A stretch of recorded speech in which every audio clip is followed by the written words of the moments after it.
यहाँ पर आप देख सकते हैं ये सुप्रीम कोर्ट ऑफ पाकिस्तान की बिल्डिंग और इसके बिल्कुल सामने यहाँ पर ये एहतजाजी मुजाहिरा हो रहा है। मैं वाज़े तौर पे ये बात करना चाहता हूँ, किसी का बाप भी पाकिस्तान तहरीक इंसाफ को नहीं बैन कर सकता। हम अमन चाहते हैं मगर जुल्म के खिलाफ, अगर जंग लाजिमी है तो फिर जंग ही सही।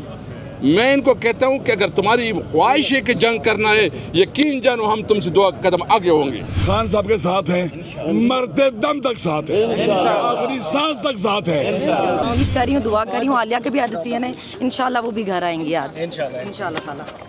Good to see you. और बहुत सारे लोग आपको वापस पार्लियामेंट में भी देखना चाहते हैं इंशाल्लाह। ये वैसे उमर बंदयाल साहब ने कहा था इमरान खान साहब को, गुड टू सी यू। उसके बाद उन पे 200 हो गए थे, मेरे पे 13 ही रहने थे।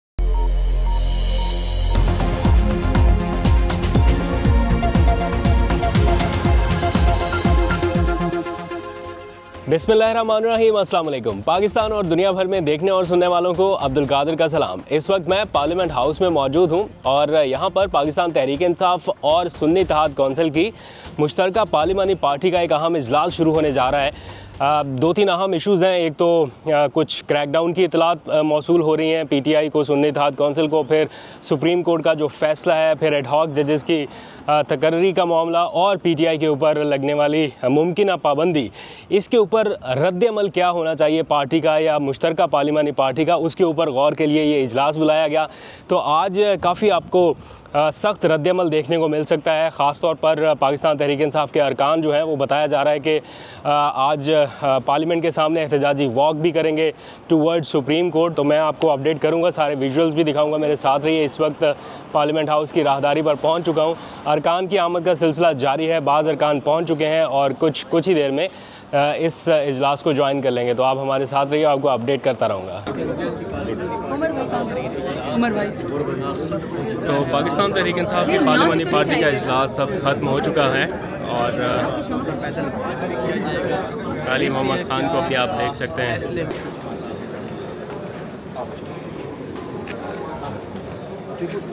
इस वक्त पाकिस्तान तहरीक इंसाफ की पार्लिमानी पार्टी का इजलास ख़त्म होने के बाद तमाम अरकान एहतजाजी वॉक के लिए पार्लियामेंट हाउस की बिल्डिंग से निकलने वाले हैं toward supreme court of Pakistan की जानिब। आप अपोजिशन लीडर को देख सकते हैं, बैरिस्टर गौहर को देख सकते हैं, जरताज गुल हैं, इमरान खान की तस्वीर इस वक्त थाम रखे हैं और नारेबाजी का सिलसिला इस वक्त जारी है।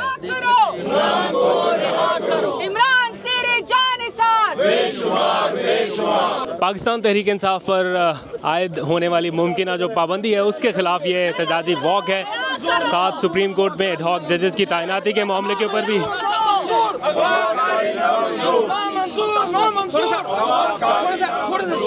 यहाँ पर आप देख सकते हैं ये सुप्रीम कोर्ट ऑफ पाकिस्तान की बिल्डिंग और इसके बिल्कुल सामने यहाँ पर ये एहतजाजी मुजाहिरा हो रहा है जिसमें इमरान खान की रिहाई का मुतालबा करते हुए नारेबाजी की जा रही है।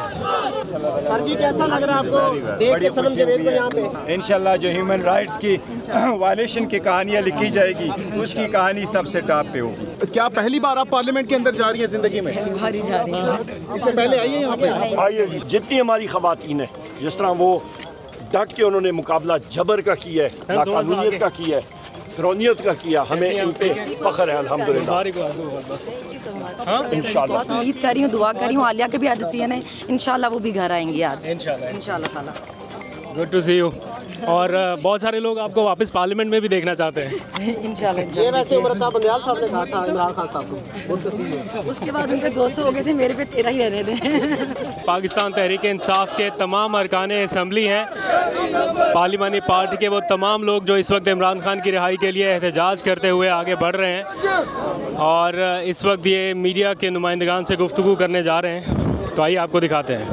इस वक्त पाकिस्तान तहरीक इंसाफ को बैन करने की बातें हो रही हैं। बहैसियत सेक्रेटरी जनरल पाकिस्तान तहरीक इंसाफ और लीडर ऑफ द अपोजिशन कौमी असम्बली में मैं वाज़े तौर पे ये बात करना चाहता हूँ, किसी का बाप भी पाकिस्तान तहरीक इंसाफ को नहीं बैन कर सकता। इमरान खान, हम लोग पाकिस्तान की सबसे बड़ी सियासी पार्टी है, 3 करोड़ लोगों ने हमें वोट दिया है, हम लोग मुहब्बे वतन लोग हैं, कोई हमारी इस पेट्रियटिज्म पे कोई उंगली भी नहीं उठा सकता। एक और अहम बात, एडहॉक जजेस सुप्रीम कोर्ट हम लोग चीफ जस्टिस काजी फायज ईसा साहब से ये यहाँ पे हमारी डिमांड है कि पाकिस्तान तहरीक इंसाफ का या सुन्नी इत्तेहाद काउंसिल का कोई भी केस हो वो ना सुने। वो उसमें एक पार्टिजन पार्टी है, उन्होंने अपना माइंड दिया हुआ है। हम लोग उनका बेंच पे शामिल होना हमारी केसेस के सुनने के लिए हम लोग उसको नहीं मानेंगे। नंबर 3, जो आपका एडहॉक जजेस का सिलसिला है, एडहॉक जजेस ये कोई पार्ट टाइम काम नहीं है। 56,000 केसेस हैं सुप्रीम कोर्ट में। 3 या 2 या 4 एडहॉक जजेस को लगाने से ये 56,000 केसेस ख़त्म नहीं होंगे। उसकी रूट कॉज में जाएं और अदलिया की रिफॉर्मेशन होनी चाहिए कि सस्ता और साफ इंसाफ लोगों को मुहैया होना चाहिए। 56,000 केस का सुप्रीम कोर्ट में होना किसी किस्म की सोच से बालातर है। और ये सिर्फ़ और सिर्फ इसका मकसद चीफ जस्टिस काजी फैज़ ईसा साहब का ये है कि वो अपने हमख्याल जज अपने साथ लगाएं, जिसको पाकिस्तान की वकला बरादरी और बिलखसूस हम सियासी वर्कर शदीद अल्फाज में इस चीज़ को रिजेक्ट करते हैं और कंडेम करते हैं। ये जो कर रहे हैं ये बंदूक के ज़ोर पर कर रहे हैं, ये बदमाशी के ज़ोर पर कर रहे हैं। इसके पास कोई कानूनी जवाज़ नहीं है। हम सिर्फ कानूनी जवाज़ को सामने रखते हुए कर रहे हैं। वो कहते हैं ना कि हम अमन चाहते हैं मगर जुल्म के ख़िलाफ़, हम अमन चाहते हैं मगर जुल्म के ख़िलाफ़। अगर जंग लाजिमी है तो फिर जंग ही सही। मैं इनको कहता हूँ कि अगर तुम्हारी ख्वाहिश है कि जंग करना है, यकीन जानो हम तुमसे 2 कदम आगे होंगे। जंग के लिए हम तैयार हैं, लेकिन हम चाहते हैं कि मुल्क में अनारकी ना फैले। और हमारा 1 पॉइंट एजेंडा है कि इस मुल्क को कानून और आइन के मुताबिक चलाओ। मैं तो समझता हूँ कि मियां नवाज शरीफ भागने वाला है। उसने जो है ना अपने लिए एक ऐसा तरीका बनाया कि वो समझते हैं कि कोई तरीका मुझे जो है ना राय फरार मिले। राय फरार तब मिलेगा जब आप पब्लिक में आओ, ऐलान करो, माफ़ी मांगो और कहो कि ये जाली मैंडेट था मेरे पास, असली मैंडेट तहरीक इंसाफ के पास है, इमरान खान के पास है, तो आपकी कुछ न कुछ सियासत बच जाएगी। हम आवाम से ये यकीन चाहते हैं कि आपको अकेला नहीं छोड़ेंगे हम। ठीक है, इमरान खान इस वक्त जेल में है, वो आपके लिए है, इस मुल्क की सॉवरेनिटी और इस मुल्क में कानून और आइन की हुक्मरानी के लिए है। इमरान खान अगर कुर्बानी से रहा है तो एक आज़ाद पाकिस्तान के लिए, हकीकी पाकिस्तान के लिए और हकीकी आज़ादी के लिए से रहा है। अवाम के साथ हम खड़े हैं। और मैं आखिर में एक और बात करता हूँ, जो खैबर पख्तूनख्वा में ये जो एक सिचुएशन बन रही है, वहाँ की हुकूक नहीं दी जा रहे हैं, वहाँ के फ़ंड नहीं दी जा रहे हैं, वहाँ जिस तरह ये रवैया रखे हुए हैं, यकीन जाए पाकिस्तान के ख़िलाफ़ साजिश कर रहे हैं। हम इस पाकिस्तान को बचाना चाहते हैं। हम चाहते हैं जो हमारे पास अलायंस में लोग हैं, हम 1-2 दिन में जो है ना अपनी अलायंस की मीटिंग भी कर रहे हैं और उसमें भी हम लाया अमल देंगे जी। Thank you. मैं 3-4 पॉइंट बयान करना चाहता हूँ। नंबर 1, स्ट्रेटजी में पढ़ाया गया है कि फेलियर को रीइंफोर्स नहीं करना चाहिए। PDM फेलियर को रीइंफोर्स करना था और मौजूदा हुकूमत भी उसी फेलियर को रीइंफोर्स किया गया है। पाकिस्तान के अंदर सियासी बहरान, माशी बहरान, सिक्योरिटी का बहरान और वतन को तबाह बर्बाद करने का बहरान जारी है और ये इनसे हैंडल नहीं हो रहा है, क्योंकि ये खुद बहरान है, क्योंकि खुद वतन के ऊपर मुसीबत है। खुदावंद मुतालिन से पाकिस्तान के अवाम को निजात दे। दूसरी बात, ये लोग खुद हारा हुआ लश्कर है, फॉर्म 45 में हारा हुआ है। ये लोग खुद आइन के खिलाफ हुक्मरान बने हैं, कानून के खिलाफ हुक्मरान बनने हैं। अगर आर्टिकल 6 लगना है, इन पर लगाना चाहिए और जो इनको लेके आए उस पर लगना चाहिए। इसी तरह से कहते हैं खान साहब पर पाबंदी लगानी है। खान साहब पर पाबंदी यानी पाकिस्तान पर पाबंदी, यानी आइन पर पाबंदी, यानी कानून पर पाबंदी, यानी पाकिस्तान के अवाम की जुबान पर पाबंदी, यानी पाकिस्तान के अवाम को आंखों के आगे पट्टी बांधना, कानों पर मोहरें लगा देना, ये हर किस कबूल नहीं है और पाकिस्तान के अवाम कबूल नहीं करेंगे और इंशाअल्लाह ये नाकाम होंगे। ये लोग पाकिस्तान के अवाम से लड़ रहे हैं। जो भी पाकिस्तान से, जो भी अपने अवाम से लड़ता है हार जाता है। ये हारा हुआ लश्कर है, ये बुखलाया हुआ है, ये कमज़ोर है, शिकस्त खुर्दा है, ये पागल है, दीवाने हो चुके हुए हैं, ये अपने होश में नहीं है। खुदावंद मुताल इन्हें जल्द रुसवा करेगा। पाकिस्तान के समंदरों तक खान साहब के साथ हैं, मरते दम तक साथ है, आखिरी सांस तक साथ है और उनकी तरफ उठने वाली आंख फोड़ दी जाएगी, हाथ तोड़ दिए जाएंगे इंशाअल्लाह। आज हमने मुतफ़िका तौर पर इम्पॉर्टेंट फैसले किए हैं। सबसे पहला फैसला हमारा यही है कि सुप्रीम कोर्ट में जो इडहाक जजेस को लगाया जा रहा है, हम समझते हैं कि ये बदनीयती पे मुनहसर है। इसकी समरी उस वक्त मुँह की गई जब सुप्रीम कोर्ट ने पीटीआई के हक़ में एक फ़ैसला दिया। हम काजी फाइज़ा से एज ए चीफ जस्टिस मुतालबा करते हैं कि आप बदस्तूर पाकिस्तान सुप्रीम कोर्ट के चीफ जस्टिस है, अगर आप माइनॉरिटी में भी है तो ये फ़ैसला सुप्रीम कोर्ट का है। इस फैसले में मन अमल करवाना, इसको इन्फोर्स करना आपकी आईनी, कानूनी और एज ए चीफ जस्टिस ज़िम्मेदारी है। हम आपसे मुतालबा करते हैं कि हर सूरत इस फैसले की दिफा हो और इस फैसले की इम्प्लीमेंटेशन हो। 4 जजेस को एडहाक एक साथ लाना, वो भी छुट्टियों में लेके आना, वो भी उस वक्त पे जब चीफ जस्टिस के रिटायर होने में ऑलमोस्ट 1 महीना है। छुट्टियां शुरू हो गई, सितंबर 15 तक छुट्टियां हैं। 1 महीने तक आपने इन 4 जजेस को लाना और वो भी 3 साल के लिए बदनीयती पर मबनी है। हम नहीं समझते इससे कौम की फलाह होगी, इससे और ही बदएतमादी बढ़ेगी आज़ाद अदलिया पे। ये इडहाकिज़म आज़ाद अदलिया के लिए मोज़र है, मेहरबानी करे इससे इज्तनाब करे। आज हमारे leader of the opposition in the senate Shibli Faraz साहब की तरफ से और आज हमारे leader of the opposition in the national assembly Umar Ayub साहब की तरफ से हम सारे रिजर्वेशन इंशाअल्लाह ताला लिख कर सुप्रीम जुडिशल काउंसिल में हम भेज रहे हैं कि इनको मद्देनज़र रखते हुए ऐसे इक़दामात से आप गुरेज करें। जजेस इस इनिशियल इब्तिदा से इनको मुतनाज़ा बराए मेहरबानी ना बनाए। ये वक्त ऐसे एक डिसीजन लेने का नहीं है, ये वक्त है सुप्रीम कोर्ट के एक अहम फैसले को इम्प्लीमेंट करने का। उसके साथ ही हमने फैसला किया है और हम शुक्रिया अदा करते सारे वकला तंजीमों के, वकीलों के, उन पॉलिटिकल पार्टी ने कि जिन्होंने इडहाकिज़म के ख़िलाफ़ आवाज़ उठाई और जिन्होंने पाकिस्तान तहरीक इंसाफ पे बैन लगाने के ख़िलाफ़ भी आवाज़ उठाई है। पाकिस्तान तहरीक इंसाफ 70% पाकिस्तानियों की तर्जुमान जमात है। इस पे कोई भी पाबंदी हुकूमत के ख़त्म होने की तरफ काउंट डाउन होगा। इंशाअल्लाह ताला पाकिस्तान तहरीक इंसाफ एक मुहब्बे वतन पार्टी थी, है और इंशाअल्लाह ताला ये रहेगी। इसके साथ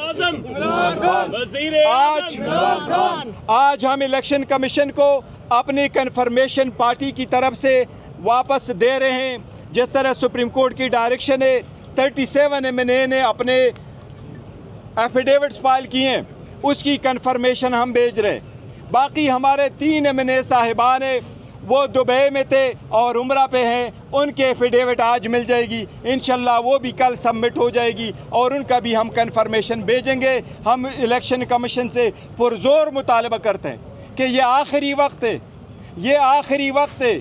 सुप्रीम कोर्ट ने बोला है, ये अवाम की आवाज़ है, आपने फ़ौरन हमारा नोटिफिकेशन इशू करना है जिस तरह सुप्रीम कोर्ट ने डायरेक्ट किया है। सुप्रीम कोर्ट ने यह भी ऑर्डर किया है कि इलेक्शन कमीशन कंप्लाइंस रिपोर्ट फ़ौरन सुप्रीम कोर्ट में फ़ाइल करे। हमें उम्मीद है इंशाअल्लाह ताला कि वो कंप्लाइंस रिपोर्ट भी जल्द फाइल होगी।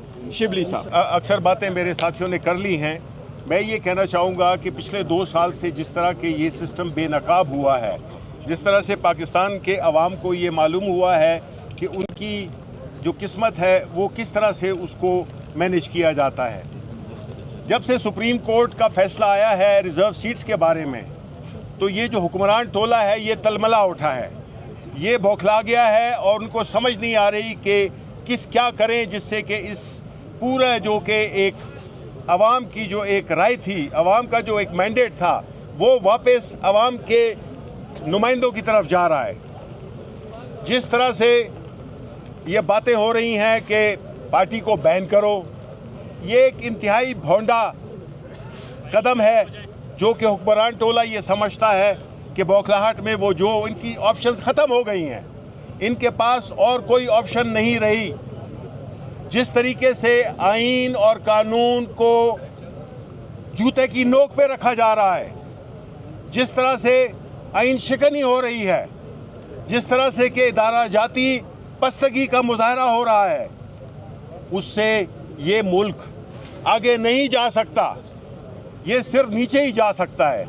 अगर आप देखें, कल जो एक रिपोर्ट शाया हुई है, फिच रिपोर्ट, जिसमें कहा गया कि ये हुकूमत 18 महीनों की मेहमान है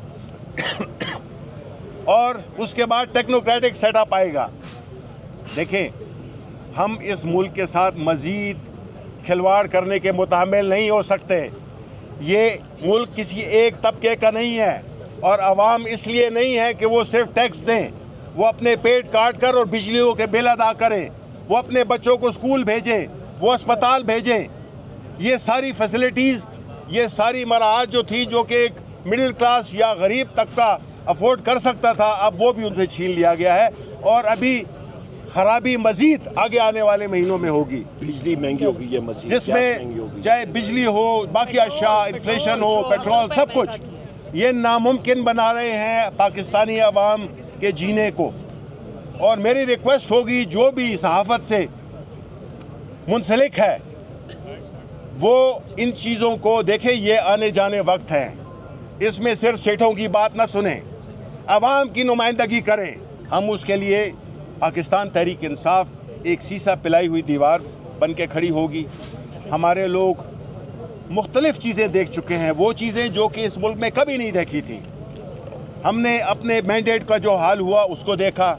इलेक्शन कमीशन ऑफ पाकिस्तान जो कि एक फरीक बन गया है, और मैं तायीद करता हूँ अपने सेक्रेटरी जनरल साहब की और चेयरमैन साहब की कि उसको अपने चारों मेंबरान के साथ इस्तीफ़ा हो देना चाहिए, बिकॉज़ वो साबित हो गया है कि वो पार्टी है, वो एक न्यूट्रल नहीं है।